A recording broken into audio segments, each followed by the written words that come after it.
कानपुर शहर में हरिराम गुप्ता नाम का 50 साल का एक आदमी रहता था। वह हमेशा मुस्कुराता रहता था। हरिराम बाजार में एक प्रसिद्ध मिठाई की दुकान का मालिक था। उसके लड्डू और जलेबी सबको बहुत पसंद थे। सुबह से लेकर देर रात तक उसकी दुकान हमेशा भीड़ से भरी रहती थी। कई साल पहले हरिराम ने बहुत संघर्ष किया था, लेकिन अब उसके पास सब कुछ था, पैसा, सम्मान और आराम। कम से कम लोग तो यही सोचते थे। हरिराम की एक आदत थी, वह लगातार मिठाइयां चखता रहता था। शुरुआत में यह थोड़ा था, फिर धीरे धीरे यह बहुत ज्यादा हो गया। सुबह, दोपहर, शाम वह लगातार खाता रहता था। उसके परिवार ने उसे चेतावनी दी, बाबूजी, यह आपकी सेहत के लिए अच्छा नहीं है। यहां तक कि डॉक्टर ने भी सलाह दी, आपकी शुगर बढ़ रही है, आपको अपनी डाइट कंट्रोल करनी होगी। हरिराम हर बार सिर हिलाता था, लेकिन उसने कुछ नहीं बदला। अब उसने एक नया तरीका निकाला। उसने शुगर फ्री मिठाइयां खरीदी, लेकिन साथ ही सामान्य मिठाइयां भी खाता रहा। उसने थोड़ा सैर पे जाना शुरू किया, लेकिन उसके बाद और ज्यादा मिठाई खाने लगा। अंदर ही अंदर उसे पता था कि स्थिति खतरनाक है, लेकिन बाहर से वो शांत और निश्चिंत बना रहा।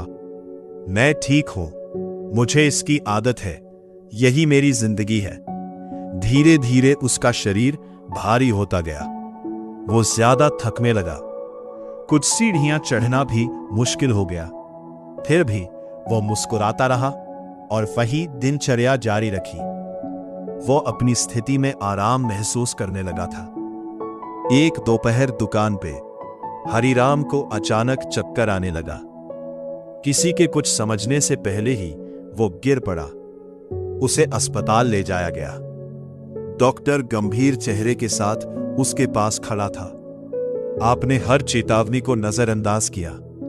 आपका शरीर संघर्ष कर रहा था, लेकिन आप उसे सहने की आदत डालते गए। आपने खुद को ऐसी चीज में आरामदायक बना लिया जो आपको नुकसान पहुंचा रही थी। हरिराम चुपचाप लेटा रहा। पहली बार उसने सब कुछ साफ देखा। वो आराम से नहीं जी रहा था। उसने बस असुविधा को नजरअंदाज करना सीख लिया था। उसे वे सभी पल याद आए जब उसने सलाह को हंसी में उड़ा दिया था, और जब उसने बदलाव की जगह आसान रास्ता चुना था। उसकी आंखों में आंसू भर आए। मुझे लगा था कि मैं जिंदगी का आनंद ले रहा हूं, लेकिन मैं धीरे धीरे इसे खत्म कर रहा था। कई हफ्तों के इलाज के बाद हरिराम घर लौट आया, लेकिन इस बार उसने खुद को बदल लिया। किसी के कहने पर नहीं, बल्कि इसलिए क्योंकि उसने समझ लिया कि झूठा आराम दिखाई देने वाली कठिनाई से ज्यादा खतरनाक हो सकता है। अब वो अपने स्वास्थ्य का ध्यान रखने लगा। इसीलिए हम कृपा मार्ग में कहते हैं, सबसे बड़ा खतरा कठिनाई नहीं है, बल्कि उसमें आराम महसूस करने लगना है।